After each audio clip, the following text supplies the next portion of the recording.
이 시간 성경 공독하실 때 잠언서 13장 1절에서 7절 말씀까지 박순영 집사님 공독했습니다. 다 같이 일어나셔서 하나님의 말씀을 공독하시겠습니다.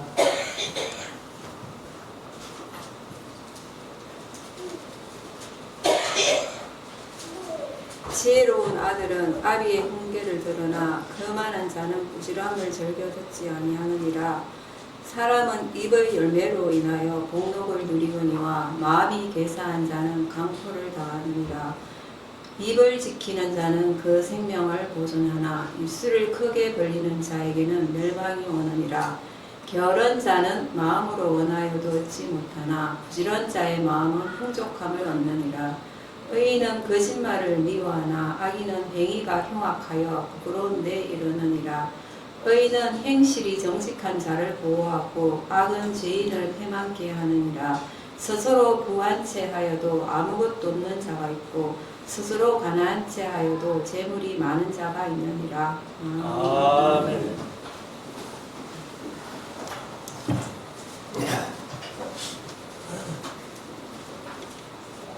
우리 말씀을 묵상하는 시간인데요. 오늘은 잠언서 13장 말씀을 우리가 함께 나누기를 원합니다. 이 잠언이란 말이 히브리 원어 그대로 마샬이라는 말이라고 말씀을 드려봤습니다. 이것은 속담, 비유담, 격언, 혹은 비교라는 말을 해석을 할 수가 있는데, 잠언서는 항상 비교해서 이렇게 말씀하신 것을 우리가 많이 들어봅니다. 그래서 우리가 이제 이 세상 살아가면서 여호와를 경외하는 것이 지혜의 근본이고 지식의 근본이다 하고 잠언서에서 말씀하신 대로 우리가 하나님의 말씀을 통해서 지혜롭게, 의롭게, 공평하게, 정직하게 살아가는 우리 성도들이 될 수 있기를 원합니다. 그래서 우리가 항상 이 잠언을 날마다 묵상하면서, 제가 오늘 읽을 성경에 잠언서를 매일 한 장씩 보내드리는데, 어떻게든지 잠언서를 많이 읽어서 세상을 지혜롭게 살아가는 우리 성도들이 될 수 있기를 원합니다. 그럼 이제 13장 1절부터 한번 봅시다. 지혜로운 아들은 하고, 지혜로운 아들, 하캄이라는 말인데, 지혜로운 혹은 현명한, 총명한, 슬기로운 이런 뜻을 가지고 있습니다. 그래서 지혜로운 아들은 아비의 훈계를 들으나, 훈계뿐만 아니라 여기 징계라는 뜻도 있어요. 그러면 지혜로운 아들은 아비가 혹시 징계한다 할지라도 그것을 순순히 받아들인다는 그런 의미예요. 그래서 훈계도 들을 뿐만 아니라 징계 혹은 교훈, 훈련, 징벌이란 그런 뜻을 가지고 있는 무사르다라는 단어인데, 훈계를 들으나 이렇게 했지만은 다른 뜻으로 얘기를 한다면은 징계나 징벌도 순수히 받아들이는 그 사람, 그렇게 얘기를 합니다. 그래서 그런 사람들은 지혜로운 아들이다 이렇게 표현하는데, 거만한 자는 꾸지람을 즐겨 듣지 아니하느니라. 아비의 꾸지람을 즐겨 듣지 아니하면 성경에 혼미와 비누하서까지 되는 거예요. 사무엘상 1장부터 나오는 혼미와 비누하서, 아비의 말을 안 듣다가 결국 전쟁터에서 둘이 한꺼번에 죽는 그러한 징계를 받았다. 그래서 우리가 부모의 말씀들, 그리고 특별히 우리 믿음의 사람들은 성경 말씀이 우리에게 교훈하고 훈계해주는 말씀들을 잘 이렇게 듣고 내 어떤 생활이나 생각을 바꾸어가는, 그것이 복이라는 겁니다. 그런데 혼미와 비누하서가 자기들만 죽을 뿐만 아니라 전쟁터에 법궤를 가지고 나갔다가 법궤까지 블레셋에게 빼앗기는 끔찍한 일이 있었다는 거예요. 2절, 사람은 입의 열매로 인하여 복록을 누리거니와. 여기 이제 사람은 입의 열매로 인하여 복록을 누리거니와, 이 말씀을 오늘 제목 삼았습니다. 그래서 입의 열매로 누리는 복, 이렇게 이제 제목을 했는데, 사람은까지 제목을 넣었다가 너무 길어가지고 앞에 사람은 빼버렸습니다. 그래서 입의 열매로 누리는 복, 이렇게 제목을 삼았습니다만은, 입의 열매라는 것이 뭐예요? 말이잖아요. 그러니까 말을 잘 함으로 말미암아 선한 말, 아주 좋은 말 많이 함으로 복록을 누리거니와. 여기 이제 복록이라는 것은 우리말로 복록이라고 번역했습니다만은 토부입니다. 토부. 제가 뭐 자주 말씀드렸습니다만은 이 토부라는 단어가 우리 한글로 번역할 때에 좋은 얘기는 다 써놨어요. 여기 뭐 우리가 이제 볼 때는 몇 가지 안 되지만은 성경에 제가 나름대로 이렇게 찾아보니까 토부라는 말을 얼마나 여러 가지로 번역했는지. 근데 뭐 이 나쁜 말은 한마디도 없고 전부 좋은 말만 다 써놨어요. 그래서 우선 이제 뭐 여기 뜻을 적어놓은 것만 보면은 선, 이익, 번영, 복지, 형용사로는 좋은, 선한, 즐거운, 아름다운, 뭐 이런 좋은 뜻을 다 가지고 있습니다. 이런 것을 다 누릴 수 있다는 거예요. 그러나 마음이 괴사한 자는 이거 이제 속이고 잘못된 자들을 얘기합니다. 그래서 강포를 당하느니라. 강포라는 것은 어떤 폭력을 당할 수도 있고 부당행위를 당할 수도 있고 불법을 저지를 수도 있다, 이런 뜻입니다. 3절, 입을 지키는 자는 자기 그 생명을 보존하나. 입을 지키는 자는 그 생명을 보존하나. 그를 개역 개정은 자기애라고 번역했어요. 자기의 생명을 보존할 수 있다는 겁니다. 그러나 입술을 크게 벌리는 자에게는 멸망이 오느니라. 이게 이제 크게 벌림, 넓게 벌린다, 막 크게 벌린다, 이런 뜻인데, 입술을 크게 벌린다는 게 뭐예요? 온갖 말들을 너무 많이 하는. 그러니까 선한 말, 좋은 말만 하면 되는데 나쁜 말이든지 무슨 말이든지 자꾸 그렇게 많이 하는 사람은 멸망이 온다는 겁니다.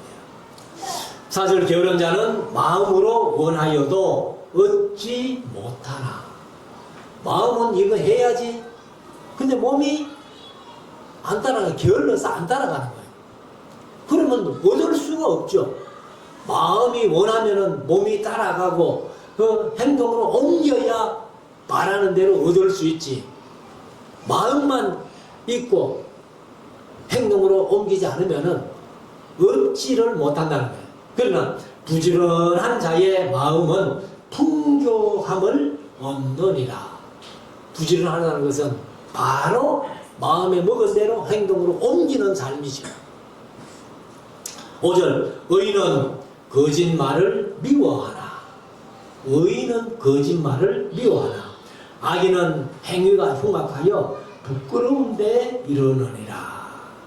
그러니까 좋은 말은 불신자가 들어도 그 좋은 말이네 하고 고개를 끄덕일 수 있다는 거죠. 그렇지만은 악인들은 행위가 흉악하기 때문에 부끄러움을 당하는데 이른다, 이렇게 말씀을 하고 있습니다.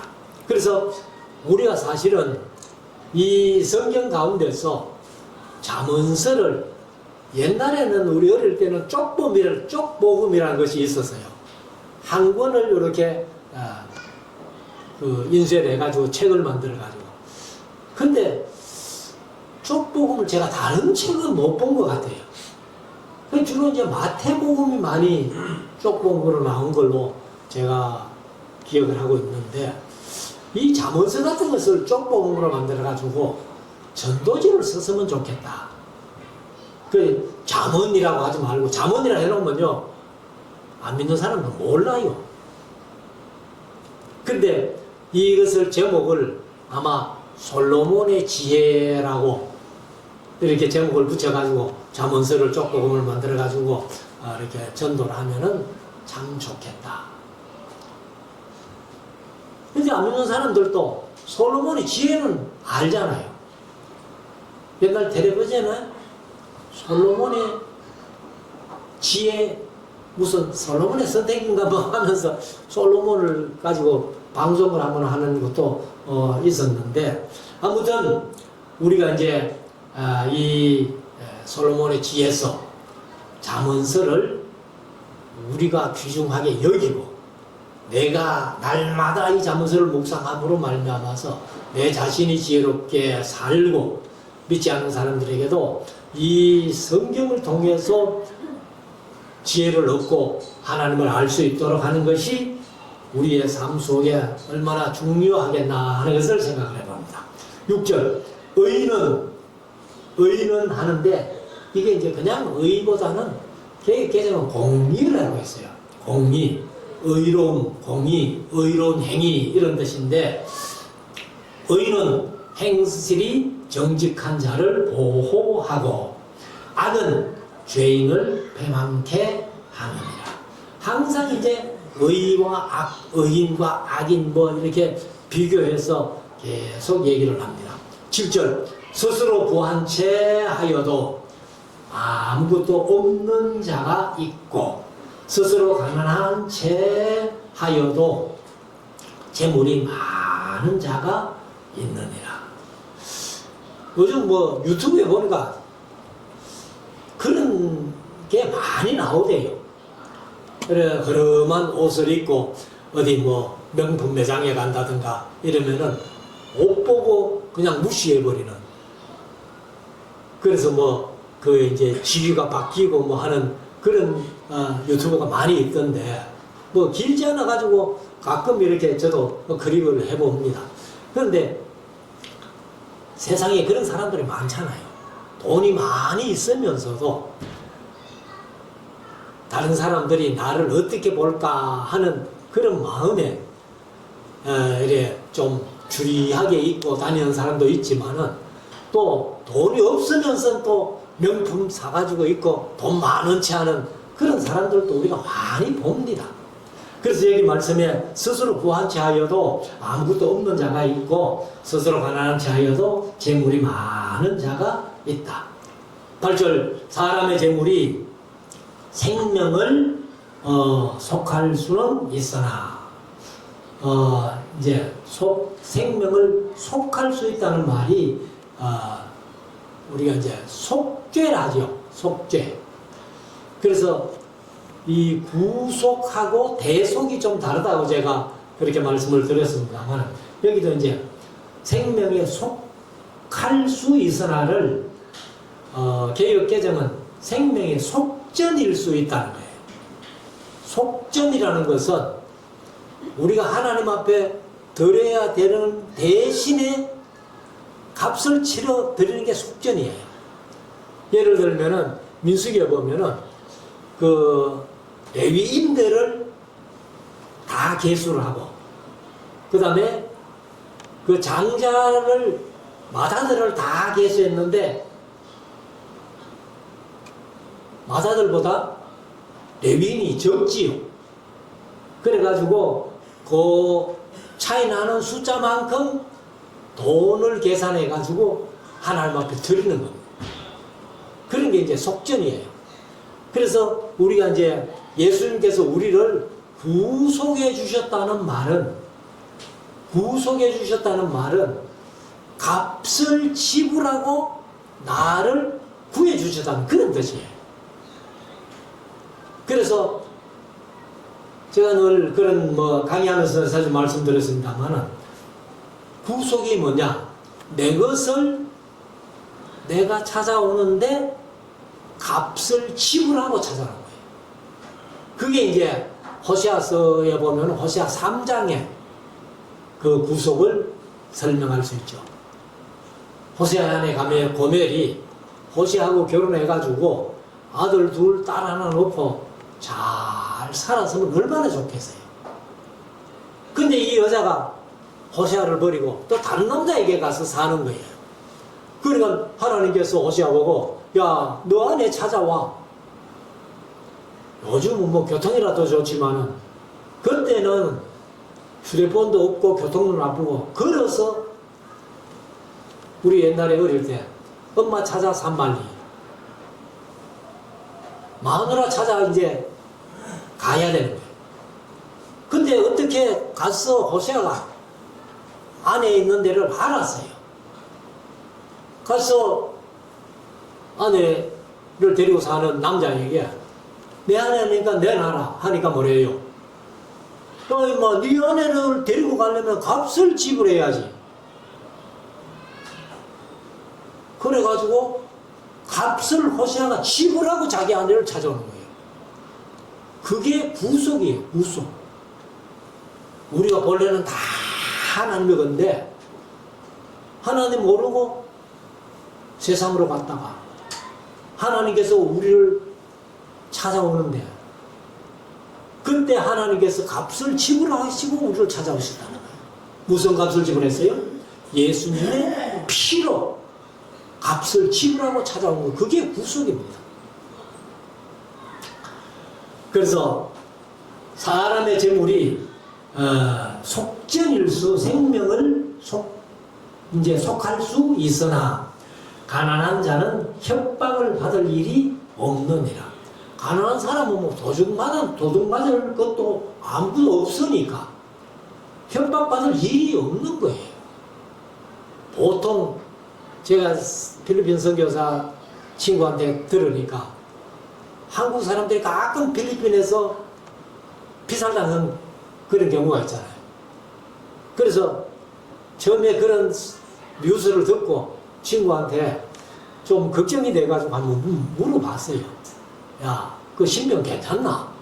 하고 물어봤더니만은 한국 사람이 필리핀에서 피살당하는 거는 전부 돈 자랑하다가 피살당한다.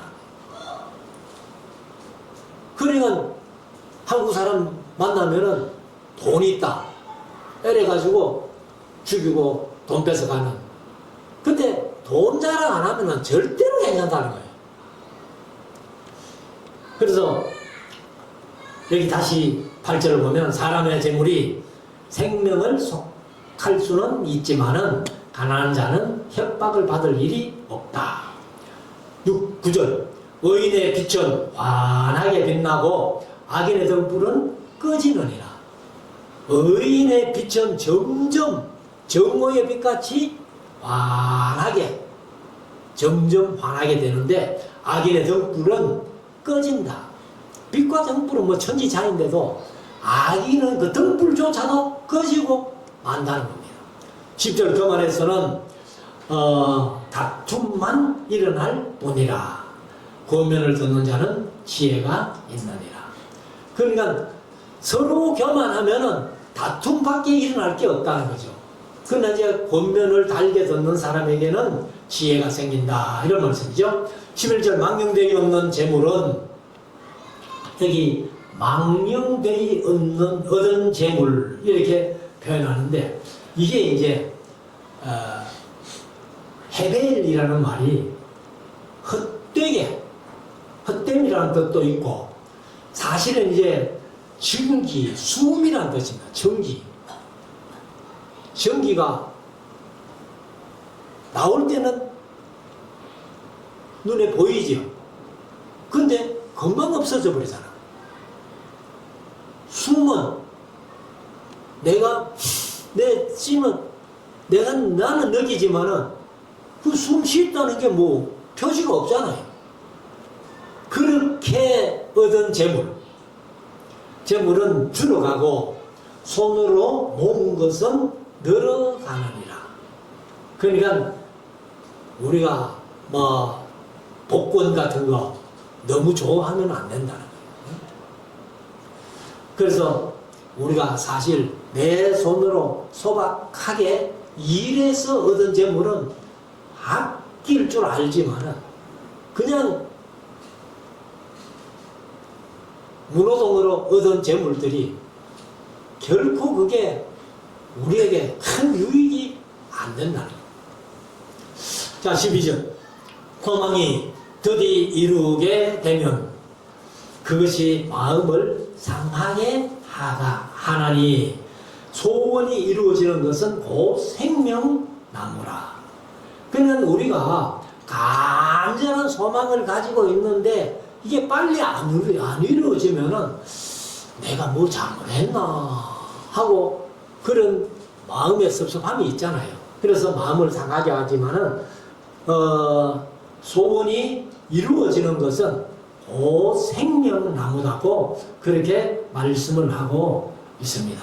그래서 우리가 어떤 과도한 소원, 이거는 욕심일 수 있다는 거예요. 그 욕심인 때 이제 죄를 낳고 죄가 장사한 자 사망을 낳는다.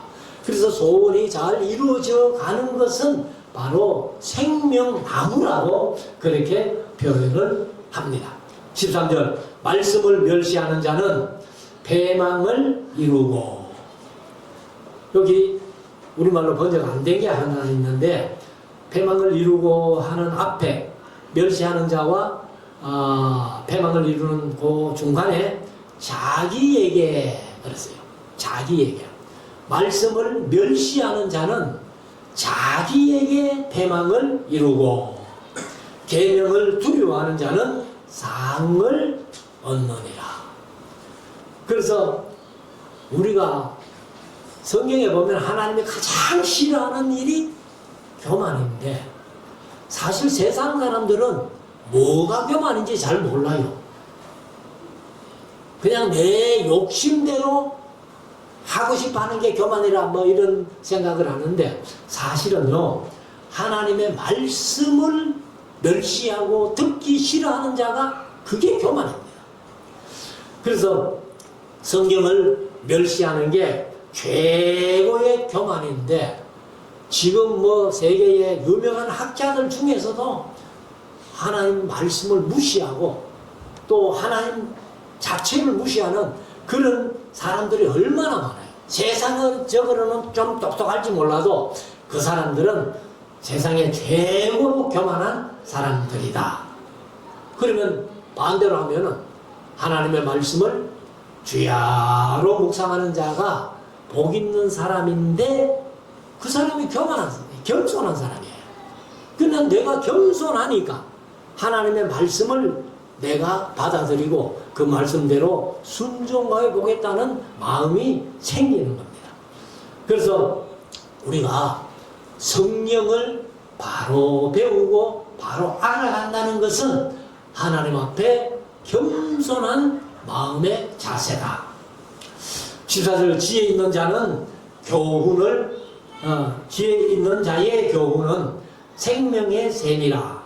사람으로 사망의 그물을 벗어나게 하느니라.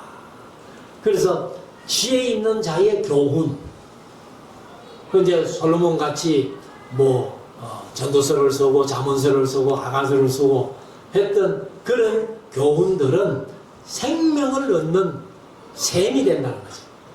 그렇지만 사람으로 사망의 그물을 벗어나야 한다. 그래서 지혜가 생기기 때문에 함정 같은 것을 벗어날 수 있다 하는 것을 말씀하죠. 15절. 선한 지혜는 은혜를 베푸나 괴사한 자의 길은 험하니라. 선한 지혜는 은혜를 베푼다는 거예요. 그러나 괴사한, 이것은 이제 개혁개정은 사악한이라고 얘기를 하는데 아주 악하게 행동하는 거죠. 그것은 그런 길은 험한 길밖에 없다는 것을 말씀을 하고 있습니다. 그래서 우리가 이 야곱의 생애를 보면은 130세 돼가지고 바로 앞에 가가지고 바로를 축복하죠. 그때에 바로가 뭐래요? 하도 그때는 바로가 애굽 사람들에게는 신이잖아요, 신. 그런데 야곱이 와가지고는 바로의 머리 위에 손을 얹고는 축복해 주겠다. 하니까 바로가 얼마나 인간적으로 말하면 가짜겠어요. 네가 애굽에서는 신인데 감히 네가 내 머리 위에 손을 얹고 축복을 해. 그래서 바로가 하도 가짜내가 한번 물어봅니다. 뭐라고 물어봐요? 네 나이가 얼마고? 바로는 나이 따지는 게 아니잖아요, 지금. 바로의 신분이라는요, 이거는 뭐 애국 사람은 다시 말씀드리면 신인데 감히 머리 위에 손을 얹고 축복해 주겠다. 그러니까 내 나그네 길 130년인데 내가 130살인데 험악한 길을 살았다는 거예요. 험악하게 세상 살았다. 왜요? 이 야곱이란 이름의 뜻이요, 속이는 자거든, 속이는. 그래서 아버지를 속이고 형을 속이고 그렇게 살아온 130년의 세월이 험한 세월을 살았다는 거예요. 그런데 그 험한 세월을 130년 살고 애굽에 가가지고 17년 사는 동안 아주 이 야곱이 변화됐어요. 신학적인 용어로 영화롭게 됐다는 거예요.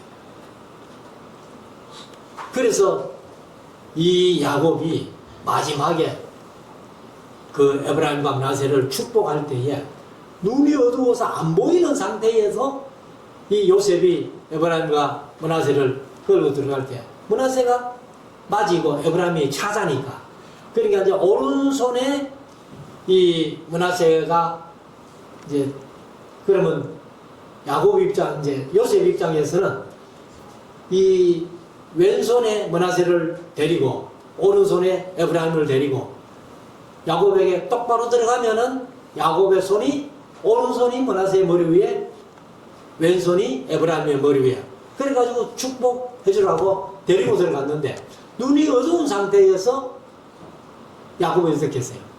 그렇게 어금 맡겨가지고 에브라임에게 오른손이 가도록 손을 얹고 왼손이 므나세에 가도록 손을 얹고 이래가지고 에브라임에게 축복을 해준 거예요. 그러니까 요셉이 아이고 아버지요, 아니니이다, 이가 장량돼요. 그러니까 뭐래요? 나도 안다. 눈이 어두워가지고 보이지도 않으면서 나도 안다. 그 영가는 밝았다는 거예요.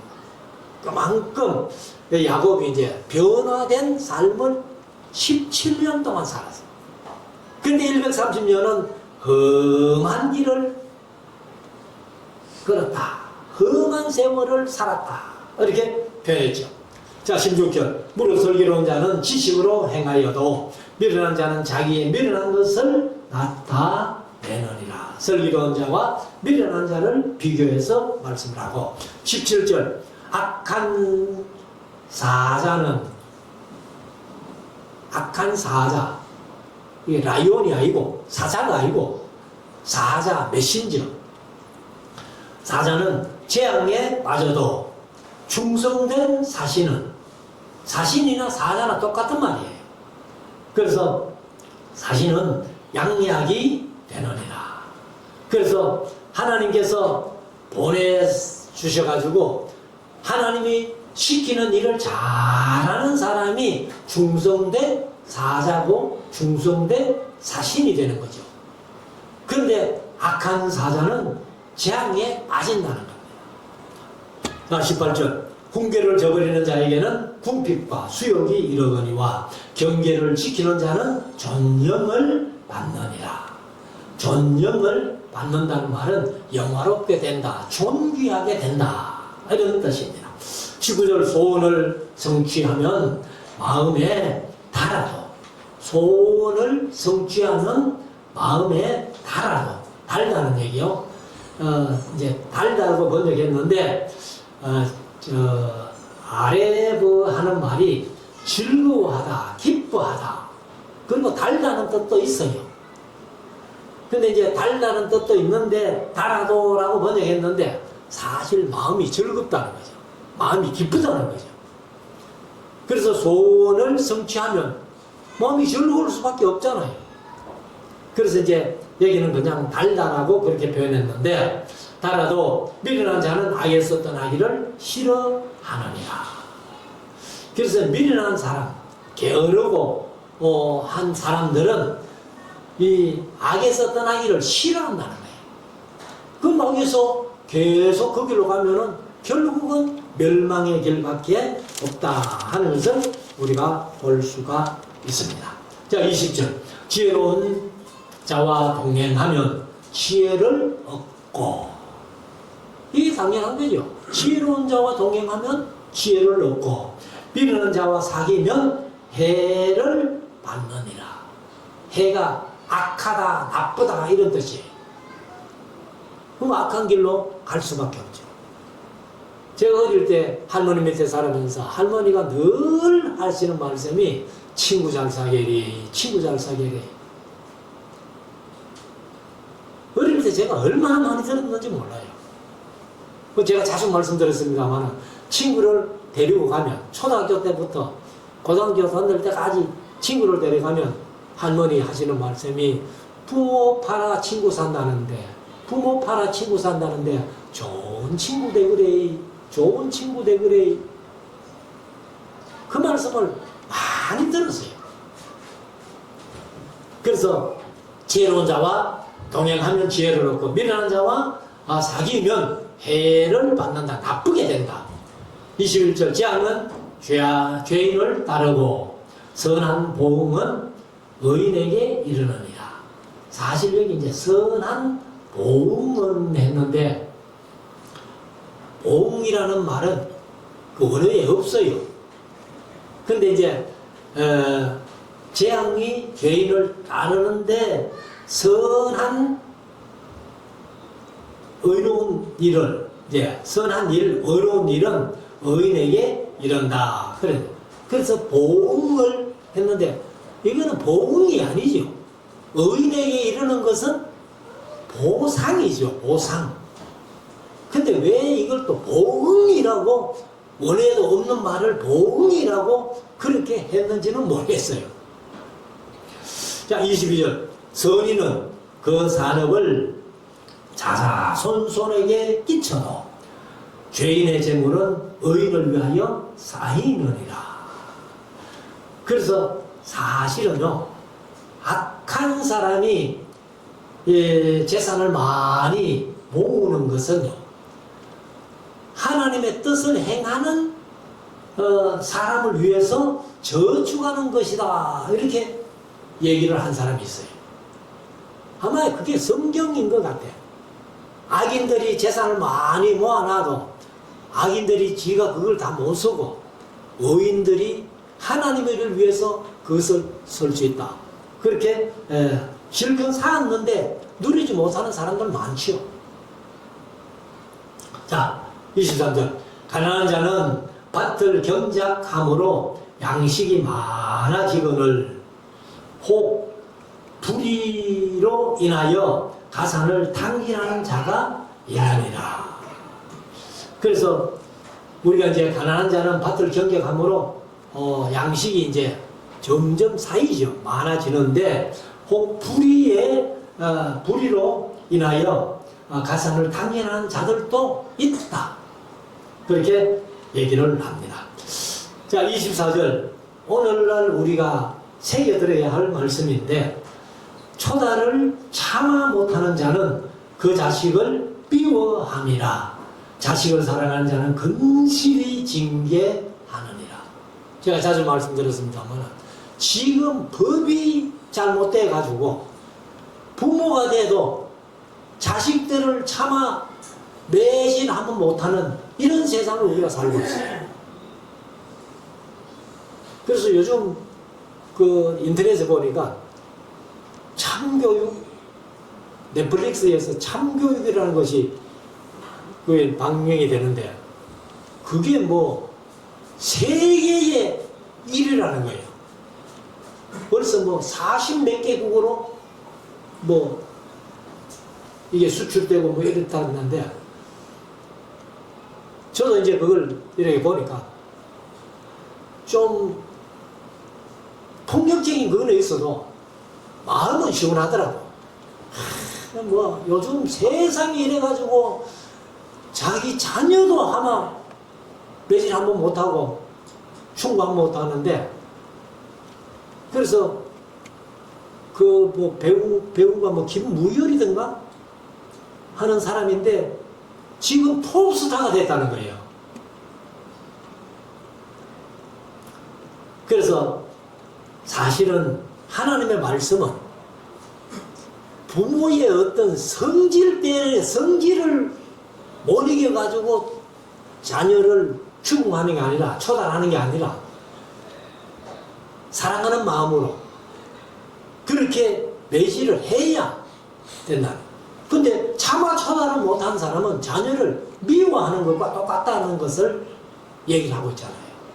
그 자식을 사랑하는 자는 건실히 징계하느니라. 징계, 징벌, 그리고 교훈, 훈계라는 뜻도 있습니다만은 성실하게 부모의 감정이 아니라 사랑하는 마음으로 그렇게 처단을 해야 된다는 것을 말씀을 합니다. 자, 마지막 25절. 의인은 포식하여도, 포식은 배부르게 먹는 거죠. 근데 배부르게 먹는 게 좋습니까? 요즘 건강을 생각하면 배부르게 먹으면 안 돼요. 약간 배가 고픈 듯이 먹어야 건강에 좋아요. 근데 아무튼 성경에는 이제 의인은 포식하여도 악인의 배는 추리느니라. 이게 이제 비교를 해놓은 거죠. 악인들은 배부르게도 못 먹을 수 있다. 근데 의인은 이제 포식할 수 있다. 그 포식은 요즘 세상에는 포식하면 안 됩니다. 그래 약간 배고픈 듯이 먹어야 건강에 좋아요. 그래서 우리가 이런 말씀들을 한번 마음속에 새기고, 이 잠언서를 통해서 1장에서 말씀하신 잠언의 목적이 지혜롭게, 의롭게, 공평하게, 정직하게 살아갈 일에 대해서 솔로몬이 3,000잠언을 얘기한 것 중에서 성경에 들어올 만한 것을 히스기야의 신하들이 편집해서 29장까지 잠언서를 만들고, 30장, 31장에서는 이제 다른 사람 2장의 잠언을 만들었던 것을 우리가 성경을 통해서 보고, 우리가 이 잠언서를 통해 가지고 지혜를 얻어서 세상 살아가는데, 그 지혜를 가지고 하나님을 잘 믿고 섬기면서 승리하는 우리 모두가 될 수 있기를 주의 이름으로 축원합니다. 기도드리겠습니다.